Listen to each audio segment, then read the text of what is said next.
свързана именно с структурата на водата. Има много трудови, сигурно сте чели вече на Масаро Емото, на пазара има много книги, които разказват за това свойство и именно за свойство да пази информацията.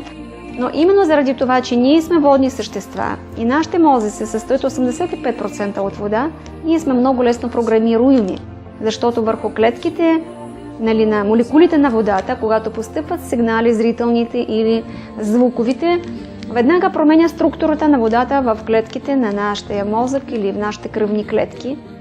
И това отрицателно влияе на здравето на хората, негативната информация. Когато става въпрос за приемане на калций, повечето хора са свикнали, че трябва да го приемат под формата на таблети или на прах. А защо под тази форма? Защо вода? Защо това е по-добрия избор?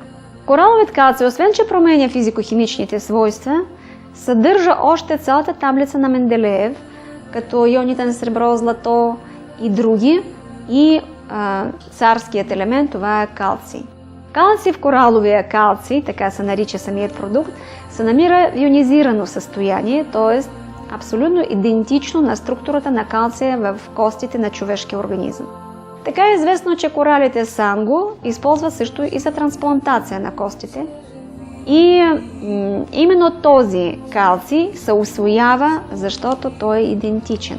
Докато когато ние приемаме синтетичен калций или от друг някакъв произход, той отново трябва да бъде приравнен към структура, която е близка на нашето тяло, той не може да бъде директно усвоен. А и когато имаме кисела реакция в нашия организъм, просто капсулирана форма приемаме калций, то за да бъде усвоен, той трябва първо да се приведе реакцията в нашите клетки в нужно леко алкална, за да бъде усвоен. И калций отговаря, липсата на калций, за 150 заболявания, включително за остеопороза, за артритни изменения, гонартроза, за всичките костно-ставни заболявания, отговаря за хипертонията, липсата на калций. Той взима участието даже и при оплождане на яйцеклетка, толкова важен елемент, за да бъде осъществено едно забременяване, трябва да има определено количество калций. Това също е установено. Ние в Кораловия клуб имаме много филми за водата, имаме много филми точно за това, което показва и доказва, че липсата на калций, само липса на калций може да доведе до безплодие. И ред други заболявания се дължат на липса или недостиг, т.е. не липса, а недостиг на калций в организма. Вече е известно, че в ученическата възраст децата страдат от недостиг на калций и има остеопороза вече в ученическата възраст. Има ли противопоказания използването на Coral Mine? Могат ли да речем бременни жени да го пият? Този продукт притежава и диуретичен ефект, т.е.